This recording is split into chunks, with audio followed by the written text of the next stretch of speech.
Hello students, welcome back to your bio 24/7 students. आज मैं आपके लिए लेकर आई हूँ biotechnology and it application chapter से जीएमओ प्लांट्स, जहां पर हम बात करने वाले हैं students RNA interference.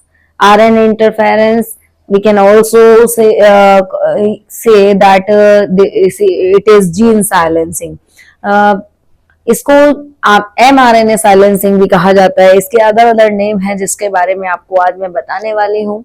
So students, बहुत ध्यान से देखिएगा RNA interference topic.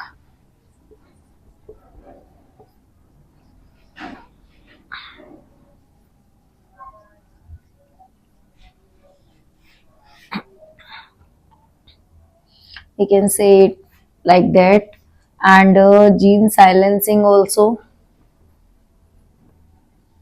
RNA silencing.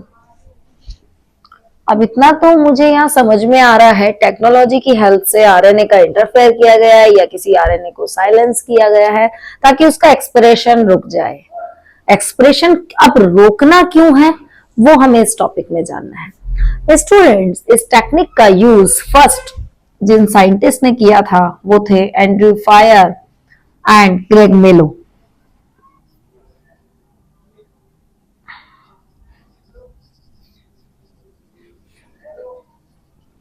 उन्होंने जिस पर इसे फर्स्ट यूज किया था वो था C elegans, which is a nematode and full form is Caenorhabditis. C elegans एक निमेटोड है, ये भी एक राउंड वर्म है, इस पर यूज किया गया था। उसके बाद इस टेक्निक का यूज जो प्लांट में फील्ड में किया गया, इस टेक्निक का यूज वो किया गया टोबैको के लिए। अब टोबैको के केस में, टोबैको जो है उसमें एक डाइकॉट प्लांट है, ये उसमें एक डिजीज कॉज हो जाती है जिसका नाम है रूट नॉट डिजीज। अब उस डिजीज को कम करने के लिए या रोकने के लिए पूरी तरह से, और इस प्लांट को बचाने के लिए, इसकी यील्डिंग को बचाने के लिए इस टेक्निक का यूज किया गया। अब टोबैको तो आप जानते हैं बहुत बड़े मेजरमेंट पे यूज किया जा रहा है, ठीक है। उसमें इसकी यील्डिंग किसी एक नीमेटोड की वजह से कम हो रही है, जिसकी वजह से इसमें डिजीज कॉज हो रही है और ये टोबैको पूरी यील्डिंग इसकी मिल नहीं पा रही है। अब इसकी यील्डिंग कम होगी तो निश्चित सी बात है देश की इकोनॉमी पे फर्क पड़ेगा, क्योंकि टोबैको जैसी चीज हमारे इंडिया में सबसे ज्यादा यूज की जाने वाली चीज है। अब लोग इसे बहुत मिसयूज कर रहे हैं, और मिसयूज कर रहे हैं इसीलिए शायद वो खुद को बीमार भी कर रहे हैं, बट ये एक फैक्ट है कि बहुत ज्यादा यूज किया जाता है। अब जो चीज बहुत ज्यादा यूज की जा रही है, सो बहुत उसका प्रॉफिट भी मिल रहा है इकोनॉमिली, तो आप मुझे ये बताइए फिर हम इसकी यील्डिंग क्यों कम होने देंगे, ठीक है। तो अब इसकी यील्डिंग को बचाना है, इसकी यील्डिंग बढ़ानी है और डिजीज को बिल्कुल खत्म करना है। तो बायोटेक्नोलॉजी ने इसको बचाने के लिए यूज किया। क्या क्या किया बायोटेक्नोलॉजी ने? सबसे पहले जानना जरूरी है ये डिजीज किससे हो रही है। एक नीमेटोड है जिसका नाम है मिलोडीगाइन इनकॉग्निटा।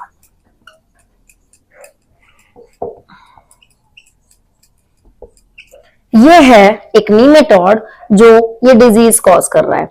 अब टोबैको मान लेते हैं, हम यहाँ ड्रॉ कर लेते हैं, एक टोबैको है ये। अभी मैं सिर्फ एक रफली आपको बता रही हूँ, उसकी रूट में चला जाता है ये मिलोडीगाइन इनकॉग्निटा, और वहां जाकर के उसके रूट को बाइंड कर रहा है, तो इसकी यील्डिंग पे फर्क पड़ रहा है, तो इसे रोकना है। अब इसे रोकने के लिए जो टेक्निक यूज की गई है उसको नाम दिया गया है बच्चों आरएनए इंटरफेरेंस। अब आप मुझे ये बताइए बच्चों, एक आपने पढ़ा है central dogma which is given by Watson and Crick. So central dogma में आपने क्या देखा?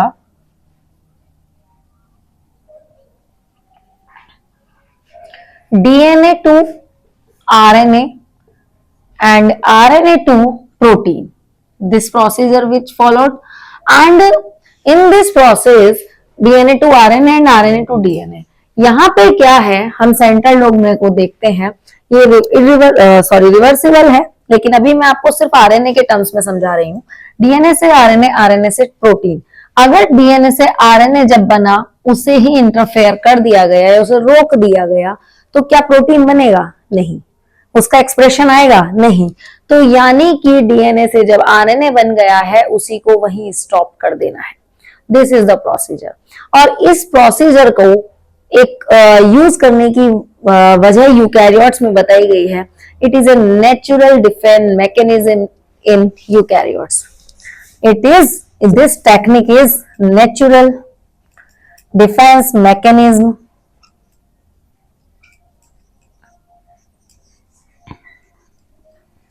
इन यूकैरियोट्स। ओके, और ये किस तरीके से यूज की जाती है? In this technique, silencing of mRNA, silencing of mRNA due to binding of double stranded RNA। Okay, so कैसे? सपोज दैट ये टोबैको का सेल है। अब सेल है, प्लांट सेल है।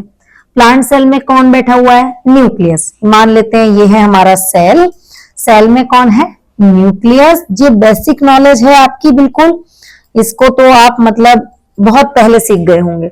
न्यूक्लियस के अंदर प्रेजेंट होता है DNA. What? DNA, genetic material.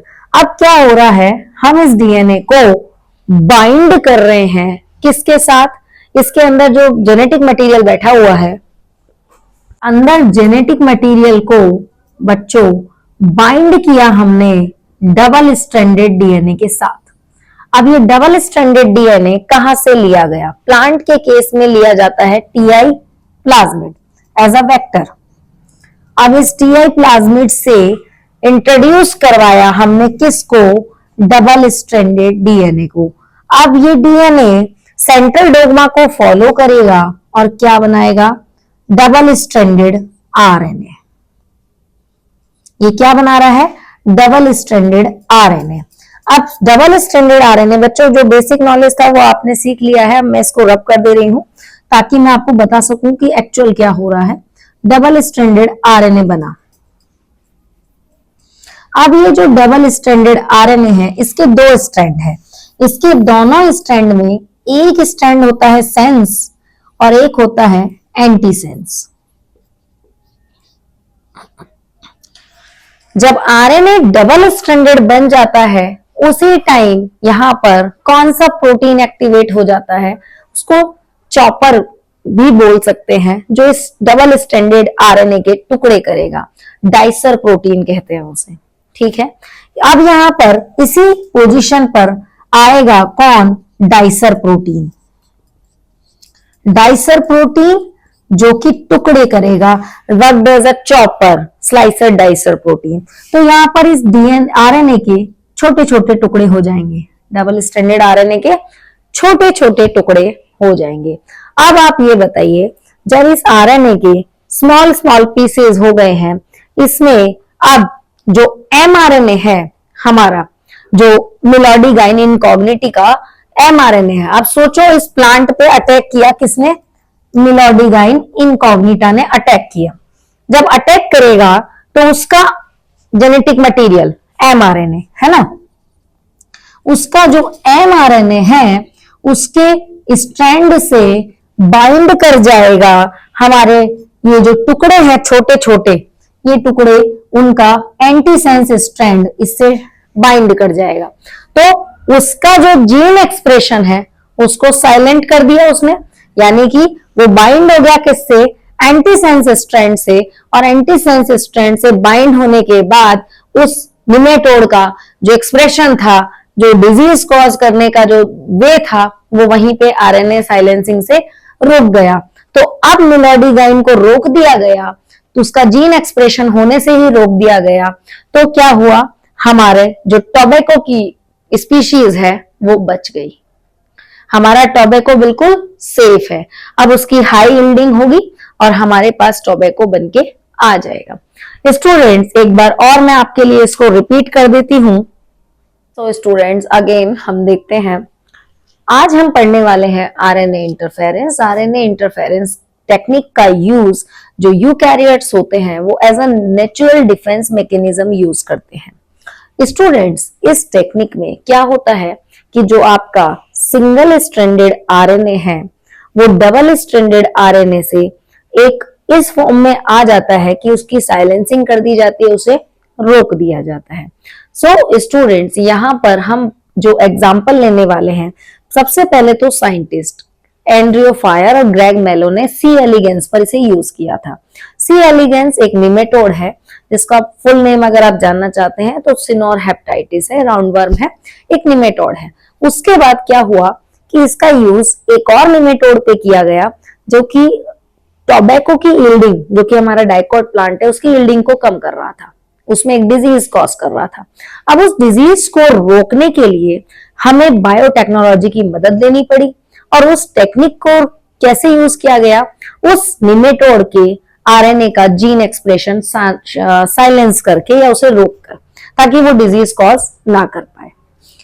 तो क्या हुआ, ये प्लांट की रूट में डिजीज करता था। हमने रूट का सेल लिया, सेल में होता है न्यूक्लियस और न्यूक्लियस में होता है जेनेटिक मटेरियल। अब हमने उस जेनेटिक मटेरियल को किसके साथ, डिजायर मटेरियल को किसके साथ, टीआई प्लाज्मिड वेक्टर के साथ ऐड कराया।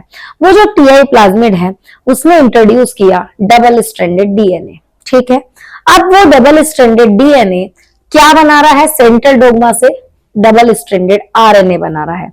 अब जब वो डबल स्ट्रैंडेड आरएनए बनाता है तो उसके दो स्ट्रैंड है, सेंस और एंटीसेंस। जब डबल स्ट्रैंडेड आरएनए बन जाता है सेल के अंदर तो वहां पर आ जाता है हमारे पास चॉपर प्रोटीन, डाइसर प्रोटीन, जो कि डबल स्ट्रैंडेड आरएनए के छोटे छोटे टुकड़े कर देता है। अब ये जो छोटे छोटे टुकड़े हैं इनको एक कॉम्प्लेक्स कहा जाता है, जिस कॉम्प्लेक्स का नाम है रिस्क। रिस्क कॉम्प्लेक्स कैसे बना, ऐसा single stranded RNA plus protein, और इसका फुल फॉर्म है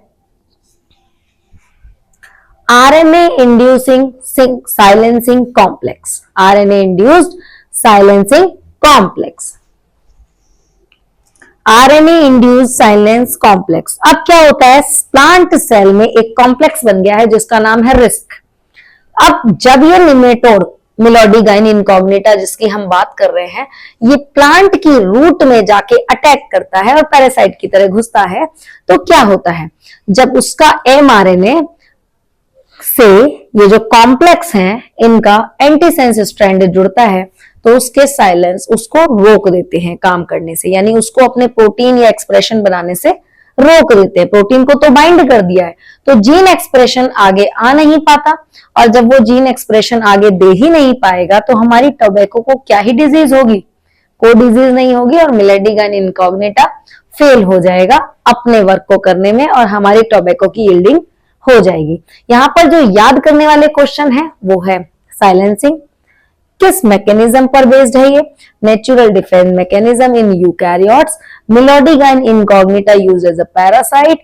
in this process double stranded DNA makes double stranded RNA and make one complex like risk complex. siRNA plus protein is called risk complex, RNA induced silencing complex, which stop the expression of nematode RNA, mRNA. So students, I hope this is clear to you all.